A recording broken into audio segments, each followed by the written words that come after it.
umuwi si Tindeng dala ang isang katotohanang matagal nang tinatago. Ipinahayag niya na si Tanggol ang tunay na nanalo bilang mayor at ang lumabas na resulta ay pawang panluloko lamang. Kung hindi raw dumating si Tanggol sa tamang oras at nailigtas si Commissioner Medina, tuluyan sanang nabaon sa lupa ang katotohanan. Ngayon, muling nabigyan ng boses ang hustisya at naibalik sa taumbayan kung sino talaga ang dapat maupo bilang mayor. Samantala, pag-uwi ni na Jackie at Roberto, agad na sumabog ang galit ni Roberto kay Miguelito. Diretsahan niyang sinabi na mas mabuti pang huwag na itong makialam sa kahit anong galaw. Para kay Roberto, malinaw na kriminal ang mga ginagawa ni Miguelito at sa halip na makatulong, mas lalo lamang nitong inilulubog ang kanilang grupo. Binalaan niya ito. Sa susunod, huwag na siyang gagalaw dahil bawat kilos niya ay nagdadagdag lamang ng gulo. Ipinagbigay alam ni Santino kay Rigor na nag-text na si Marites ng lugar kung saan magkikita sina Tanggol at Santino. Agad nag-utos si Rigor sa kanyang mga tauhan, aabangan nila ang pagkikita at hindi nila palalagpasin ang pagkakataong hulihin si Tanggol at ang mga kasama nito, anuman ang mangyari. Samantala, matigas ang loob ni Santino. Ipinangako niyang ipaghihiganti niya ang kanyang magina, si Erica, at ang lahat ng karumal-dumal na sinapit ng kanilang pamilya na sa paniniwala niya ay kasalanan ni Tanggol. Dumating sina Rigor at Santino kasama ang mga pulis sa lugar ng pagkikita. Tahimik ngunit organisado ang kilos. Isa-isang pumesto ang mga tauhan upang siguraduhing walang takas si Tanggol. Habang papalapit si Tanggol sa lugar, kinausap niya ang kanyang ama at mga kasamahan. Mahinahon niyang sinabi na kahit anong gawin sa kanya ni Santino, hindi niya ito lalabanan dahil mahal na mahal niya ang kanyang kapatid. Sa wakas, nagharap sina Tanggol at Santino. Hiniling ni Tanggol kay Ramon na iwan muna sila. Nais niyang makausap ng sarilinan ang kanyang kapatid. Ngunit bago pa siya makapagsalita, sumabog ang galit ni Santino.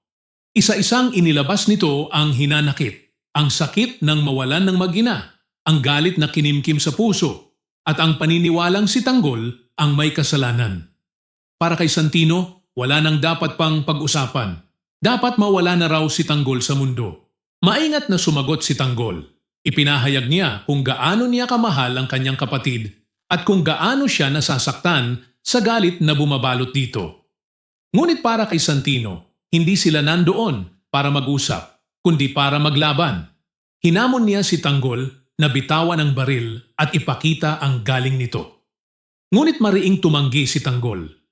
Kahit ano pa raw ang gawin ni Santino, hinding-hindi niya ito lalabanan dahil hindi niya kayang saktan ang sarili niyang kapatid. Dahan-dahang binitawan ni Tanggol ang kanyang baril at inihagis ito palayo.